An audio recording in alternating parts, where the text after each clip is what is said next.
48 piece আছে।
আপনাৰ নাম কি? বিজয় দাস।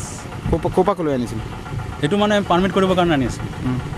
মানে নগাঁও লৈছিলোঁ, তাতে কেছ কৰিব নোৱাৰি, মানে চেকত লাগে বুলি কোৱাৰ কাৰণে আমি লৈ পেলাই আহিছিলোঁ। ক'ৰপৰা আহিছিল আপোনালোক? আমি নগাঁৱৰ পৰা আহি আছোঁ। নগাঁৱৰ পৰা আহিছিলে ইয়াতে? নগাঁৱতে কৰিব পাৰিলে? নগাঁও মানে আমাৰ চেক বুকটো ঘৰত থাকি গ'ল। আপোনাৰ ঘৰ ক'ত? ঘৰ ৰজাগাঁও।